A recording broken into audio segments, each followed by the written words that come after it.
the main attraction. Engaging vibes is where I wanna be. Enchanting lights and smiles is all you see.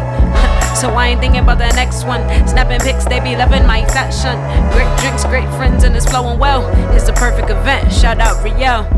Hello, everybody. Thank you for continuing to join this conversation. I am about to bring on two really incredible people to talk about something that is really important to my heart, and that's talking about domestic and child abuse. I think that, and this is just me kind of contextualizing why I wanted to do this panel and why this panel was so important to me, and to start today with it. In our community, in a lot of Black communities, domestic abuse and child abuse really isn't addressed. A lot of times we shame the victims and we don't know red flags. We're used to thinking like, oh, well, that little girl's trying to be fast. You know, she shouldn't have gone over there to that person's house, or you should have known better, instead of putting the onus on the abuser. And so I'm hoping by having this panel today, we can start thinking about what are red flags, unlearning things that might be ingrained within our community and our culture, but by no stretch of imagination is a reflection on us as individuals, but it might just be that we're not aware of what we're seeing and how we can help, or how do we intervene, because sometimes we're kind of scared for like the potential consequences. So I'm going to bring up Dottie and Michael. Give me just 1 second. I think Michael is still joining us now, but I have Dottie, and so I'm going to let her hop on and just introduce herself. I will be moderating this discussion only because I just feel like I'm someone who's not in the field. I'm not in this area, but I think that I could ask questions from an everyday person's perspective. And if you all have questions, please, please, please ask them, because that's what this is about. This is about you all getting answers. So thank you. Thank you, Dottie. Hi. Hi. Can you introduce yourself? Tell us who you are, Sure. and Sure. So my name is Dottie Hernandez. I am a Mexican-American woman born and raised in Los Angeles. I was raised by a Mexican immigrant family, and I'm the first to graduate from college. I graduated from Wellesley College in 2011, and I've worked in the social service and public health sector since then in both LA and now here in Sacramento for the last 2 years. I currently serve as an adult psychiatric case manager in a residential facility here in Sacramento. That's part of a company called Crestwood Behavioral Health. I specialize in non-violent crisis prevention and intervention. And I also specialize in trauma-informed care. I am a child abuse survivor, so I speak from experience. And I was primarily driven to educate myself about how chronic domestic violence affects the individual later in life, which we see a lot.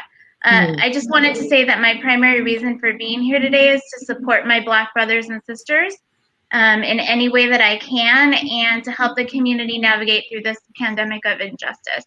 Because it's not just COVID that's the pandemic right now. It's not, but I think right now this is highlighting that.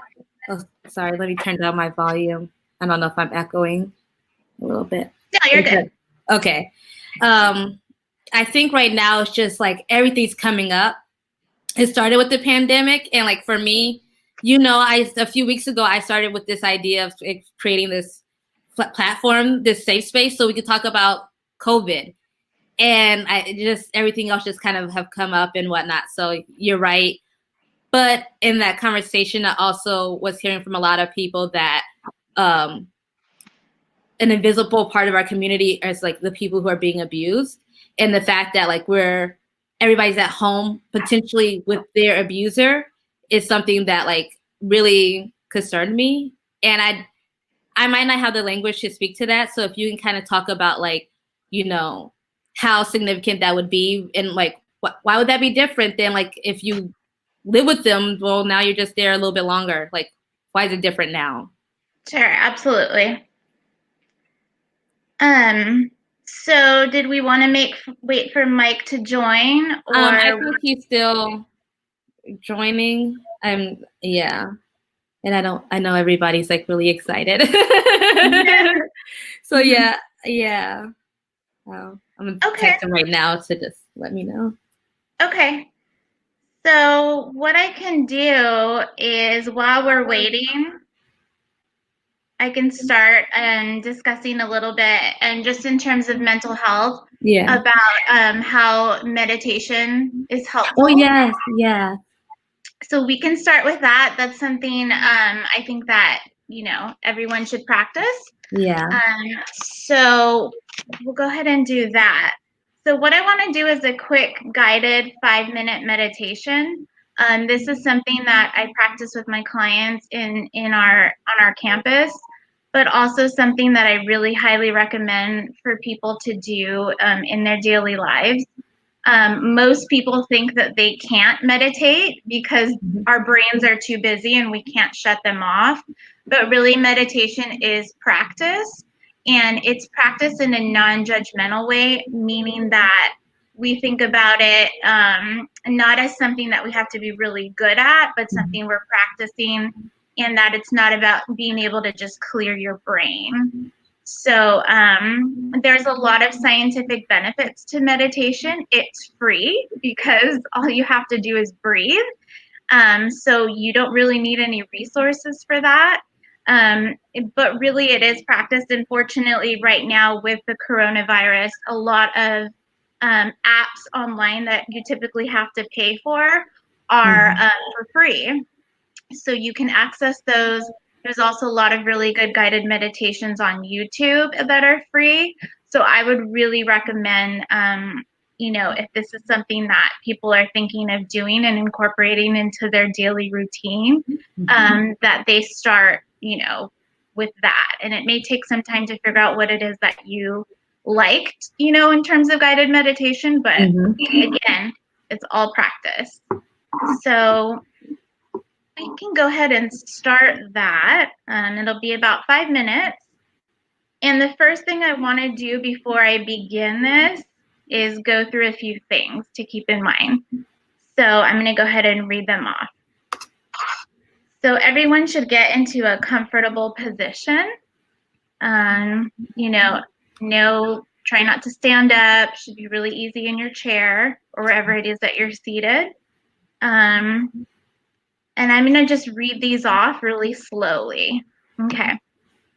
So nothing is going to happen to you. No one's ever died from meditation. Thank goodness. You will not float away. You will not think nothing. So your brain's going to keep going. You'll not stop your mind. So there's acceptance that you're still probably going to have some intrusive thoughts. You will not have any mystical or magical experience. I won't. Okay, now. Why am I doing this? Some people might. I know that there's people who practice meditation and feel that they do. So I don't want to take that away from anyone, but don't expect to be like, oh my God, this is magic. All of a sudden. It's not supposed to be. You'll not solve all of life's problems in a few moments of silence, and that's okay. There's no right or wrong way to practice. You're simply going to sit and breathe. That's it. And expect nothing from this experience but to sit and breathe. That way we're not putting expectations on ourselves that, can result in a disappointing experience, because that's not what meditation should be about. Okay? Perfect. Okay. So I'm going to get myself comfortable. Okay, so posture is important, as you want to be comfortable and you want to stay awake. Typically, when I do this in our program, if people fall asleep, I just let them, because that means that they're relaxed. But for these purposes, we don't want to fall asleep. Please sit in a chair. You don't need to sit on the floor, and you can cross your legs, or you can keep your feet firmly planted on the floor. Keep the back somewhat straight, so you don't want to hunch over. Keep your shoulders relaxed. Hands resting gently on your knees or your lap. Eyes closed if comfortable, or you can keep them open. Breathing through the nose or mouth, whatever is more comfortable for you. And the most important thing is to breathe comfortably. Okay, so we'll go ahead and start the meditation. Start with closing your eyes if comfortable or slightly open. Take 3 deep breaths. I'll go ahead and count them. Breathe in, breathe out. Breathe in and breathe out. Breathe in and breathe out. As you settle into a natural rhythm of the breath, knowing throughout the practice you will hear sounds inside the room, sounds outside. These are not distractions. They're not disruptions. They're simply what's happening around us as we sit and breathe. Begin to notice the mind as it wanders, jumping from thought to thought.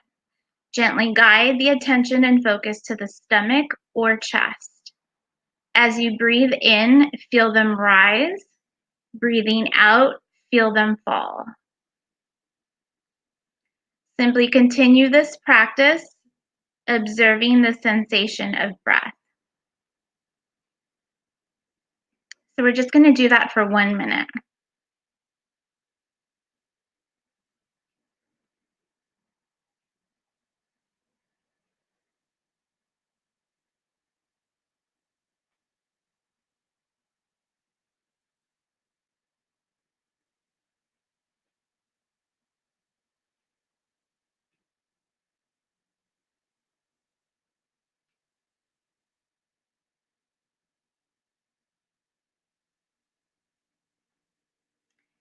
Notice the mind as it wanders. Release that thought, returning attention and focus back to the breath.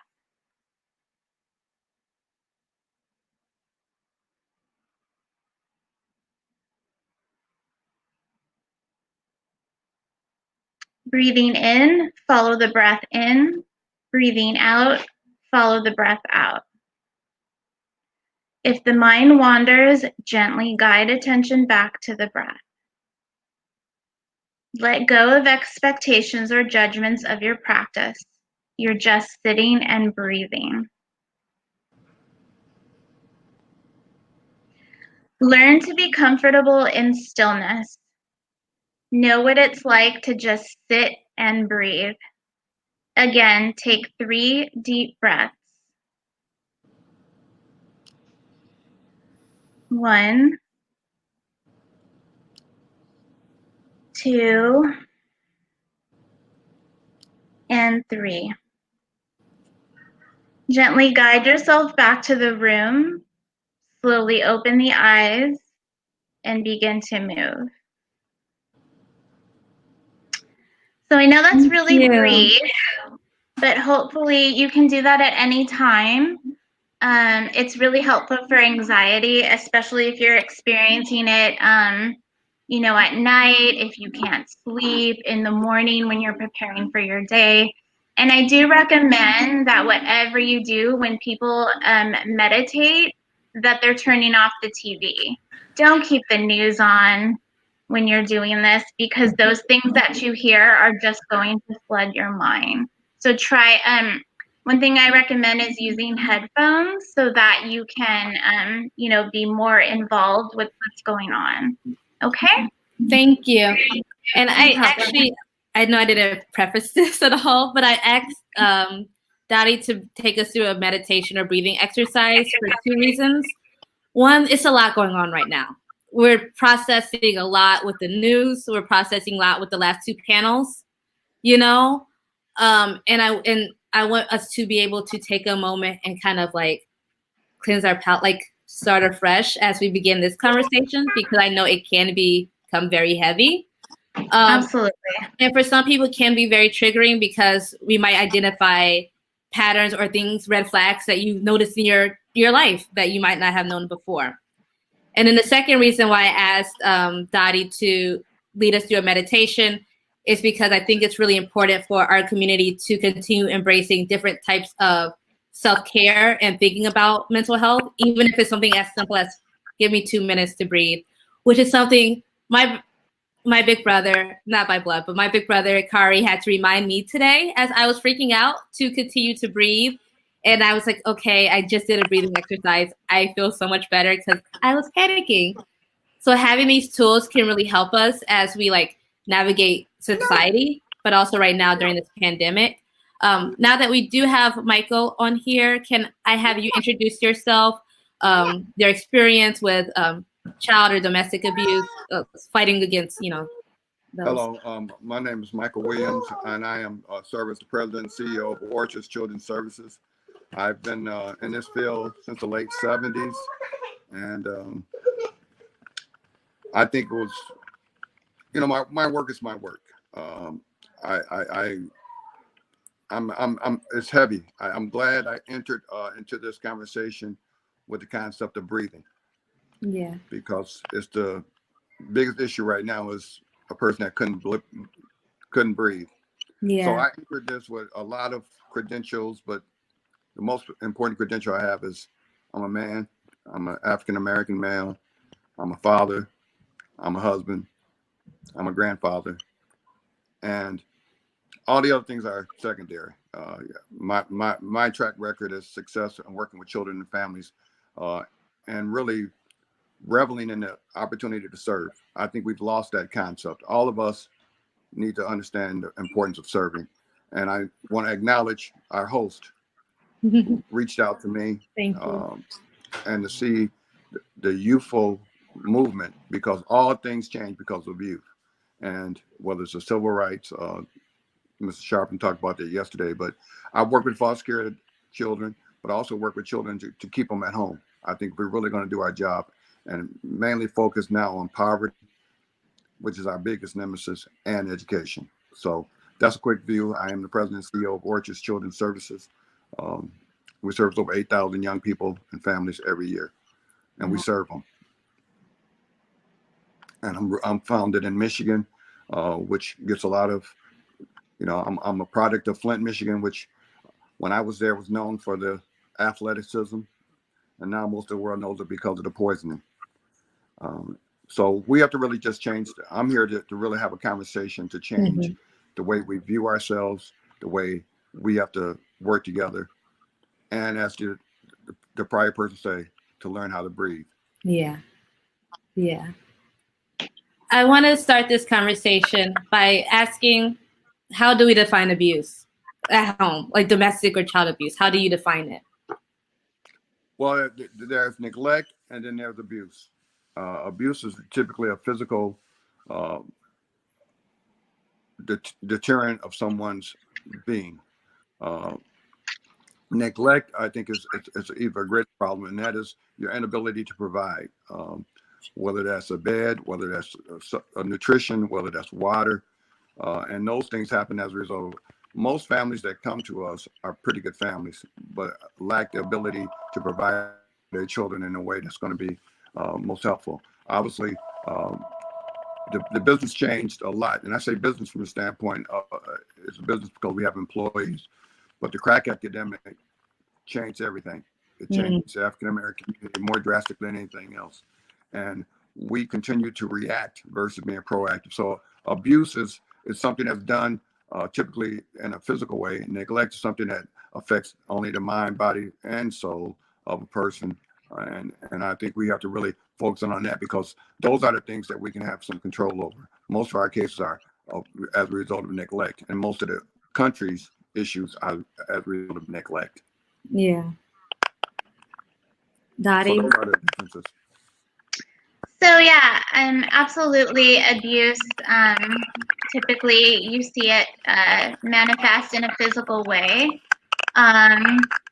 Oftentimes, with physical abuse, you will see emotional abuse go hand in hand, because typically there are a lot of verbal altercations that occur between the abuser and the victim, leading up to, during, and after the abusive event. And really what that creates is a lot of trauma. A trend that has occurred in the last few years in mental health is to recognize that PTSD isn't just veterans coming home from war or one isolated event such as a car accident. Right. PTSD is complex and can be sustained or can develop in a person, in a child, and then an adult later in life, having experienced extensive amounts of repeated abuse throughout their lifetime. And those have different effects on a person in various ways.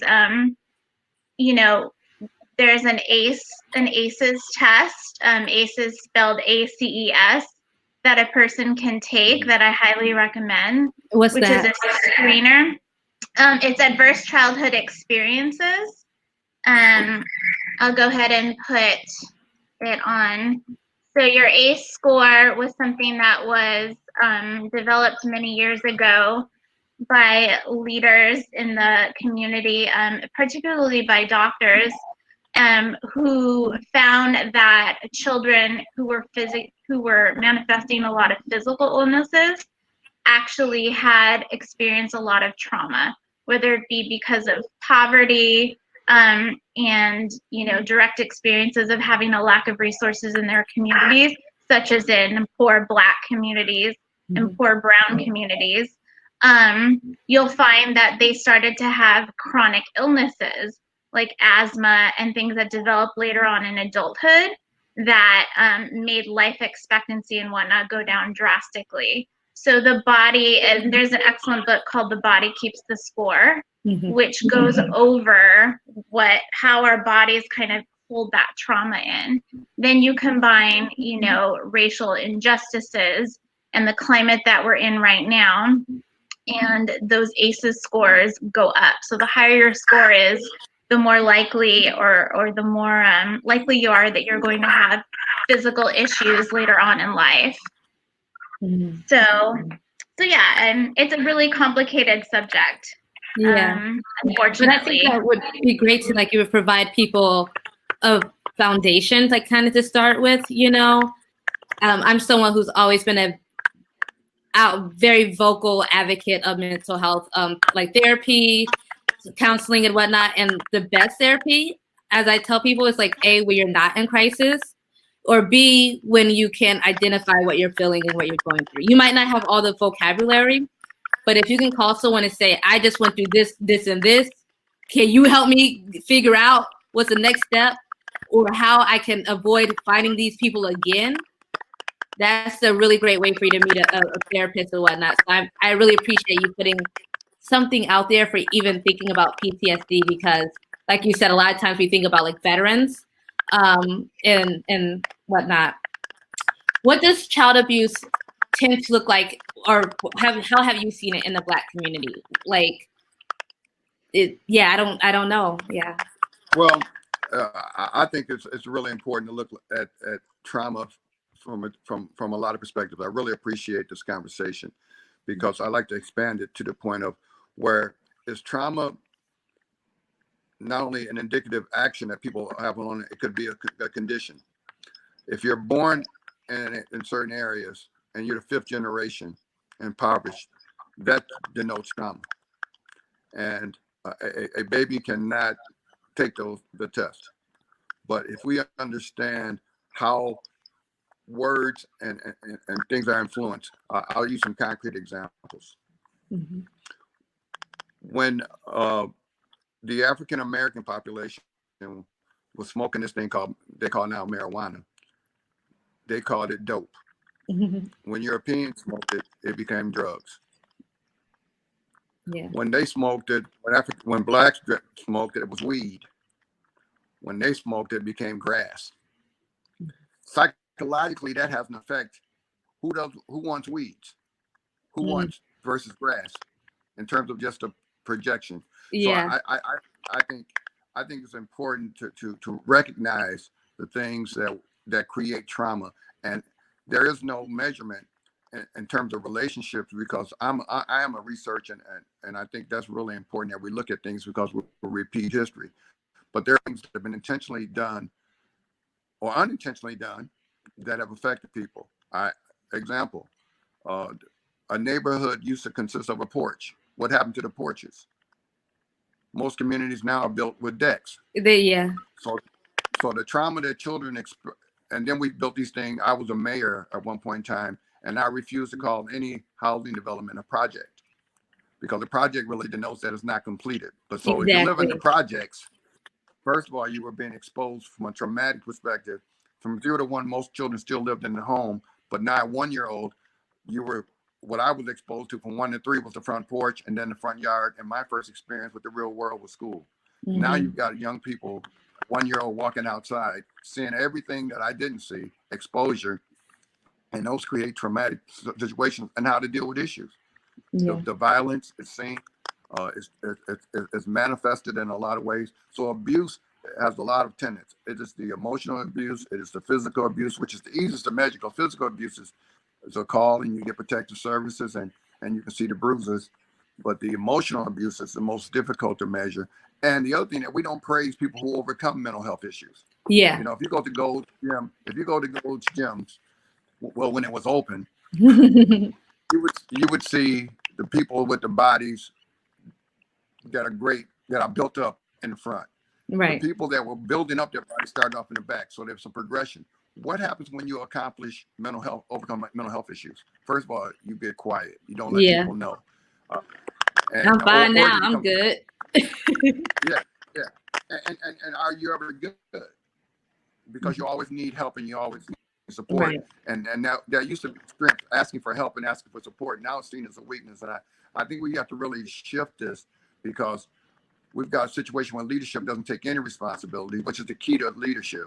Mm-hmm. Saying I have to change.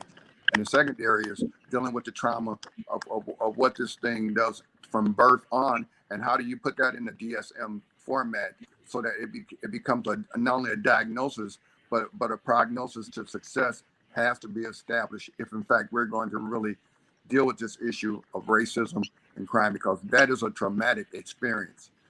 Yeah. What Mr. Floyd said, it affected the whole world. Yeah. And that we see this over and over again. And that it's not like, I mean, it was horrific because it was so prolonged. I'm sorry, I'm hearing something like a clicking or something. I'm hearing like a clicking sound. It sounds like a typing, I think. Yeah, I don't know where that's coming from because I'm not typing.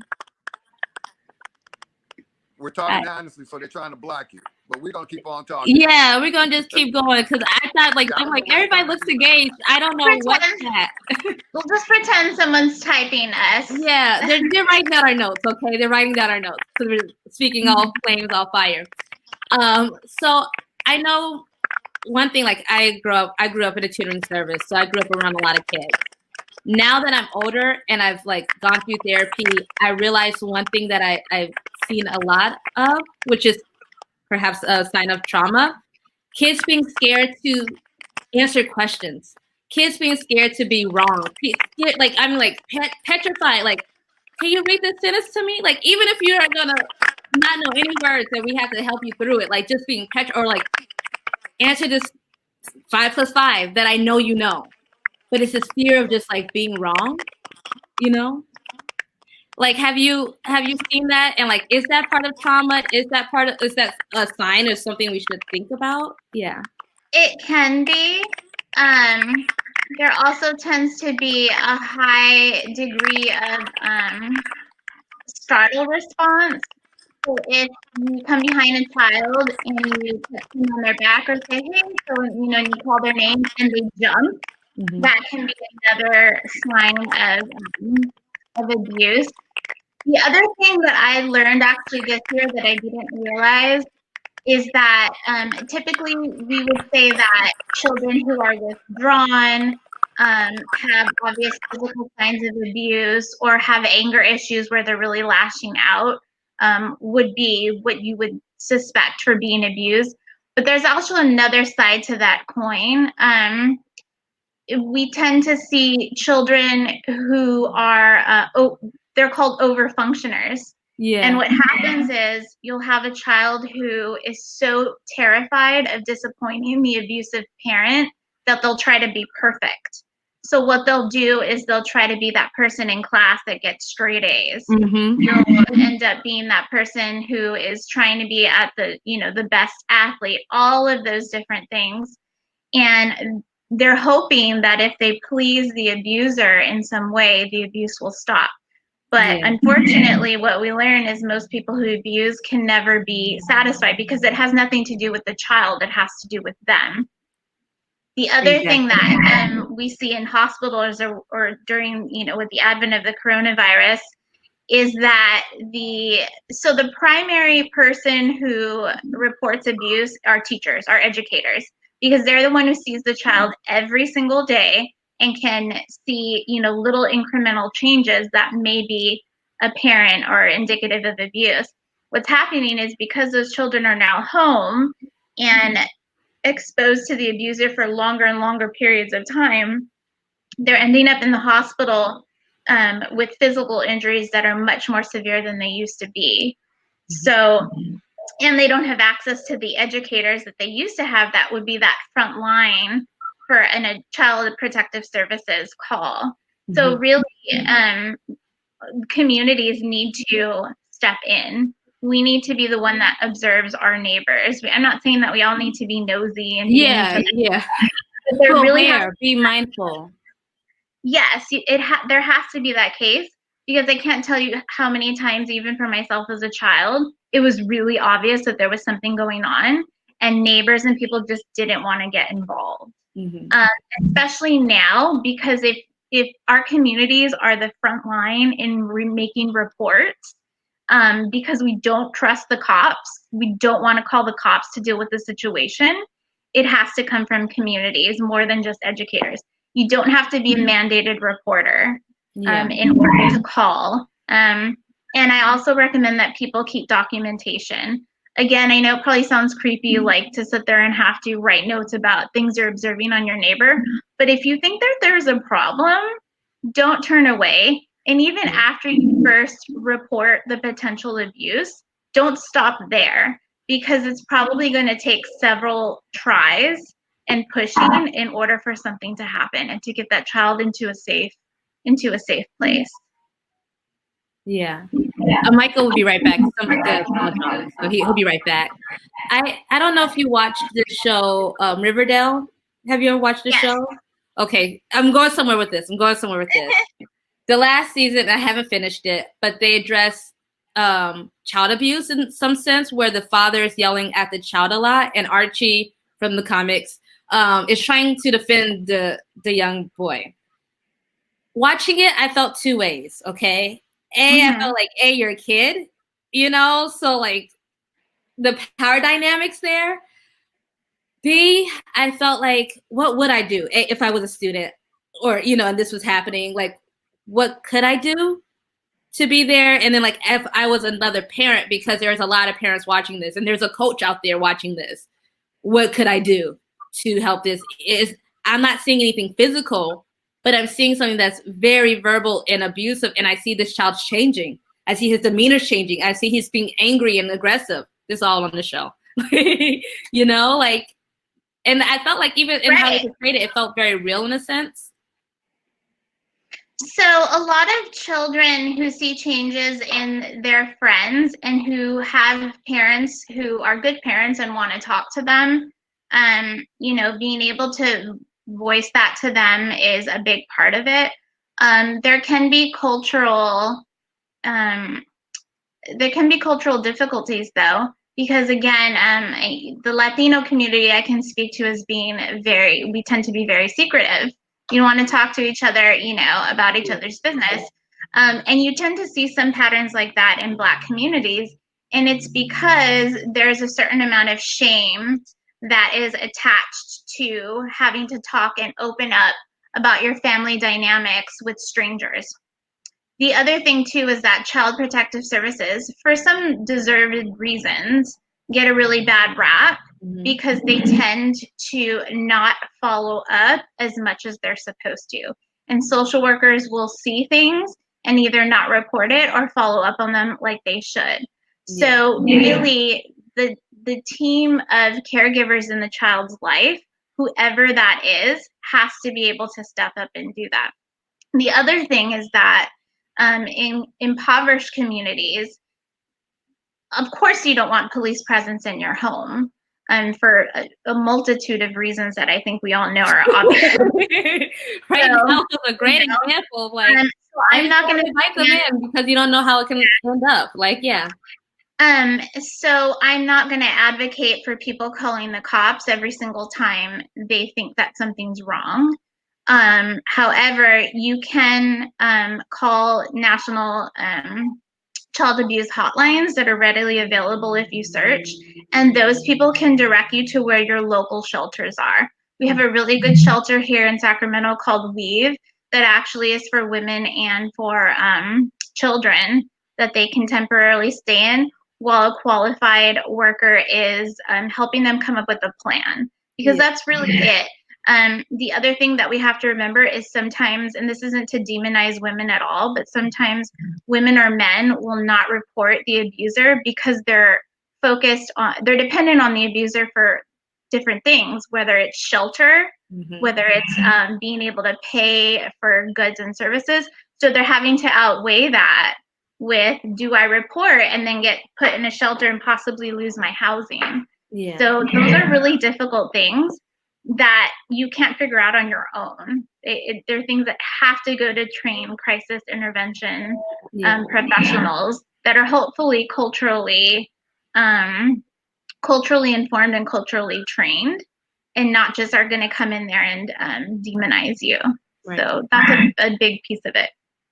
I wish Michael was on the phone, because I think that, like, going back to also community, if you have people like in the family or around you that are shaming that action, the more people who call out negative actions, the less it happens. You know, a silly kind of side note, but guys who cheat and they have a lot of friends who condone that, they're going to keep bragging to their friends about this wild story that happened. Let me top that. Versus if you have a lot of friends who are condemning you, well, you do it or not, you're not going to be open about it. It's going to be something you think twice about, because it's not being let like slide or whatever, you know. I know it's kind of a silly example, but no, it's not at all. If you expose yourself and you're in an echo chamber all the time, and people just reflect back what you already think, why would you think it needs to change? Yeah. The other thing too is that when people don't want to criticize their own communities, and I understand that, but part of being able to grow as a community is being able to also criticize where some of the need for growth is. But that all comes down to trust, and it's really hard to tell communities like the Black community that they should focus and reach out for all of these resources when those resources have consistently and systemically failed them. Yeah. It's really difficult to say that. So, Michael mentioned education, and that's a really big part of it. I didn't know anything about what I was going through. The only thing that saved me was because I went and I gave myself a good education, because I wanted to understand, because nobody was going to explain it to me. So there are more mental health resources available right now. But community building is a big part of that. Every piece of your event here is all intertwined and all affect each other. Exactly. And like, I know, like when I was at Wellesley, my senior year, I ran for college government president on a platform of reducing stress, partnering with the Stone Center, which is our a counseling center. And as well, I partnered with quite a few professors who did change their policies around some of the grading practices to reduce stress. I think having the conversation, a lot of people are willing once you start talking about it. I think more people, once you start talking about, like, this is a sign of abuse. When you see kids shutting down out of nowhere, you don't have to just look at physical abuse. When you see kids who are speaking out in a certain kind of manner about things and just have a lot of anger, that's something to dig deeper into. How do we get to a point where, and might be theoretical, how do we get to a point where we start thinking of like the men and women who have been abused as survivors of something and not as having defects, or me, if I went through this, I'm not a broken person? Because, like, for side note, a lot of narcissists, they go for really great people who are empaths or empathetic. They have a lot of really great characteristics, But if you've been victim to narcissist or a social psychopath, then you're going to have a lot of self-doubts, and you're not going to be able to recognize that you have really great qualities that they don't have, and it's why they're leeches. But we get stuck on like, I'm a victim, I'm defected. How do we break that? And I mean, that's an ongoing question. I think that that's really difficult, and it probably looks different from each individual. You know, the abuser, the typical thing that they do to try to make sure you don't have access to your resources and to get out is to isolate you. Mm-hmm. So noticing signs of isolation in yourself is a really big part of it. But also, you know, the narcissist or the chronic abuser is someone who is going to make you think that that's what you deserve. And that's why child abuse can often be so prevalent, because the child is growing up and learning who they are.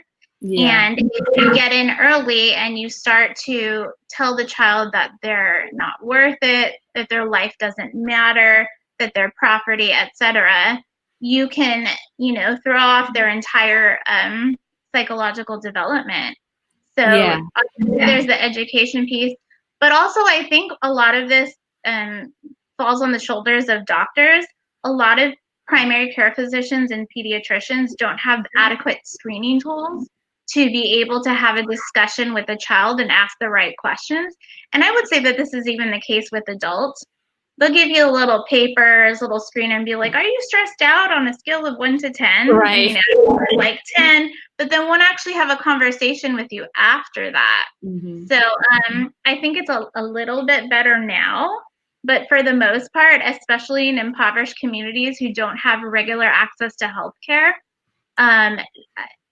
they need to, you know, because those pediatricians are educated professionals who can actually ask the adult to not be in the room and sit there and have discussions with the child in a trained way, so that you can see some of those signs, and then they can make the appropriate referrals or the phone calls that they need to.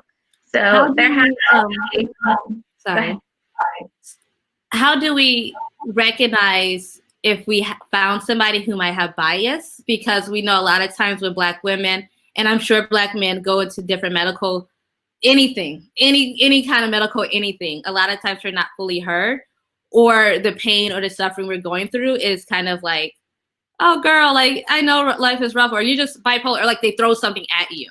You might be bipolar, but a lot of times people have a bias, or they're like, oh, your child's ADHD, and you just met him. Like, how do you know what my child is or not? You know, how do we start to get a better sense, a gauge?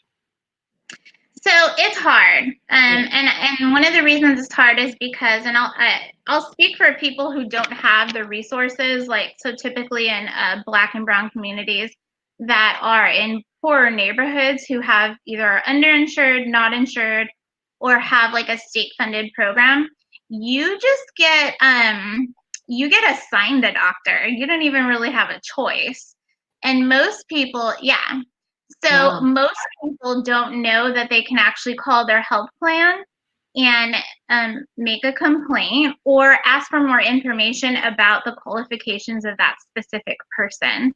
Mm-hmm. So if you're looking for a doctor and, you know, you can make a decision, but most of the time they just assign you. It's really about asking that doctor questions. Yeah. Like, how do you feel about them? What are some things I should be looking for with regards to my age, with my family history, etc.? And they should be screening you. If they're not screening you, tell them. Mm-hmm. I'm at the point where I write out, and this is really bad, but I'll type out an entire thing on my history, my medications, everything, because I don't want to hear an excuse that they didn't know. Yeah. So that's one part of it, is really advocating for yourself. The other thing too is most health insurance companies, and I know health insurance companies aren't the best, do have advocates or are required to have advocates that can help liaison you with the specific doctor that you have. But it's difficult, you know, none of these are easy fixes. Yeah. The other thing I noticed too is that when Black women and Black men go into the hospital and say that there's something wrong, they're often not believed. And then so you have to push it. I mean, you really have to push it, or speak to those resources that you have that can help for them, to be heard. So most hospitals find welcome back. I don't know what happened. Maybe the truth gets blocked a lot around here. Right. Were there any? I know you were listening. Was there anything that you wanted to add to what we've been talking about? Well, I just think to have this discussion and have two. And again, I didn't check your resume, so I don't know your ages, but to have two young people talking about things of this nature is very key, because your voice will be the transformational voice. I am continuing to look at the issues of abuse. We talk about relationships with men and women, and I think it's really important to note that we have a responsibility as men. It's been downplayed. It's almost like, if you look particularly at the African-American community, the amount of graduations from college has shifted. The African-American woman has excelled. And college is just one format. It's not the format, but there are not many opportunities if you don't have an education. Right. And the street has become an entrepreneurship. And when success is only measured by economic terms, we're in trouble. It's not measured by how you treat your wife, your spouse, your girlfriend. Actually, sometimes things are glamorized in a way that belittles it. And I think, the whole commitment area has lessened. And one of the things that we really working on at Orchard is a holistic training to really teach young men how to be men. We have 94% graduation rate in the city of Flint, Detroit. And it's not because we're doing anything besides having higher expectations. And I think children will rise to the expectations. The expectations are lower. You can't tell if school is in and now school is out. But at one point in time, again, I'm older than both of you. When you skipped school, when I grew up, you had to hide. Right. And over the porch phenomena, Miss Jones was the person. So to stay in someone's basement for 7 hours, you're better off going to school. Right. So the alternative, and I think we really just need to understand how history is repeating itself, but also how it's gotten worse, because we're supposed to be a more educated society, a more sophisticated society. And I think that the terminology is really key here. I think what you're saying, when you say abuse, some people think that that's interaction. Right. The way I was on a subway in New York, and one young man was referring to his young lady. It was a gang, and they were referring to the lady with the B word. And I went up and said, "Man, I got to tell you, it's sad because your girl is seeing a lot of men." He said, "What do you mean?" I said, "Because her name is B." That girl is everywhere. I don't know. I've never met her. But I heard about her already. I'm thinking about the reference points for how do you respect those type of things. And we really do a reset, because one person said we don't want to go back to normal. Normal was never that good for us. Right. We want to define what we want as normal. Can I ask you a question, Michael? And this is kind of something that just happened in hip hop. So I'm gonna try to put some context to it. Recently, we have this we have this hip hop artist, Lil Bootsy, who has been making nudes all over because he is probably late 40s, and he's hired strippers to have sex with his 12-year-old and 11-year-old son, or nephews and sons. He's talked about this over the years. In 2017, he talked about it. And again, he's been all over since the pandemic. The Instagram talking about the fact that he's paid for fellatio, and that he's also had intercourse with the same women, like grown women. That a lot of people have not been quick to what we call cancel him as a culture, to say like, hey, we're not listening to his music, or even address it as abuse. Let me not put what I think. No, go ahead. You see, I'm getting To me, it sounds like this is child abuse. I don't know if it's because it's happening to young boys. It seems different. I would like to get your viewpoint as a Black man and someone who works in child abuse. Well, it is abuse. It's not only abuse. It's a psychological diminishing way of looking at the rites of passage to be a man, because he's teaching them that the engagement. It's interesting again because we've forgotten our history when Europeans did that to our 12-year-old girl that was raped, and and I don't know if a child can consent not to do those type of things, but the fact that women would engage in that and allow themselves to diminish themselves. So it's a two-way street there.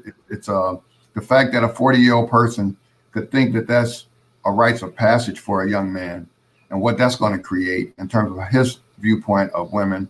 And secondarily, who was his mother? I mean, I think I've been able to really, what would happen if your mother, and again, are there mothers that are not doing things right? But most mothers are very caring. And what would happen if every African-American man, every man put their mother on their right shoulder and said, would you do this would you want this done to your mom? Even in situations that are stressful, most people try to protect that precious thing called a mother because that's what's filled with deserve. That's why we all here. Right. So I know about that and I heard about that. And economics, how can you become famous for doing that? There was a time when fame beget talent. Well, there's a couple of names. One of the things, again, from a research and people, people want to talk about Michael Jackson for alleged stuff, and he's saying out his mouth that I did this. I spent money on this. Yes, come here, nephew. Let these people know what I did to abuse you. And everybody's like, let's wipe me down. Let's play the song. Let's keep again, I don't know. This is one of the first times I've been able to talk to somebody about this, and then it also made me think about a lot of times you hear, hurt people, but is he also was he ever abused and is doing this to someone else? And could there have ever been a point that he could have gotten mental health, mental counseling or something to help him out that cycle? Yeah. Yeah. Well, and it's more difficult because we tell men that they shouldn't be going to counseling. What's wrong with you? Mm-hmm. There's still a massive stigma. Yeah, there's a huge stigma. But isn't that let's define what a man is. Is that being a man? Mm-hmm. I think it goes back to that basic concept. About 20-some years ago, we should have revolted when they started calling things reality TV. Because now you've got a generation and a half that see reality as a basis for 6-7 women arguing. Right. We got somebody that's leading the country. That's not reality. Yeah. And when you start creating that kind of framework, you get a man that thinks a 12-year-old boy engaging in fellatio with strippers or women, because strippers is a meaning too. Yeah. That speaks to where is our reality, and I think until we get a basis and an understanding, and listen, what you need in order to be respected as a woman. Yeah, I need to listen to that because I can't teach that unless you teach me. And unfortunately, we've got a situation where women are being dropped off by their boyfriend, going around with their boys. The seats are all the way back. They're late to pick her up from work. And that's just unimaginable. But we got to talk about the amount of Black women who have been sex slaves or trafficked throughout, or who grown men came to high school looking for them because they were cute and picked them up and stuff like that. And people from the 80s, 90s, whatever, I remember when I was in high school, that happened. Yeah, they just talked about reality TV, Kurt and Rashida.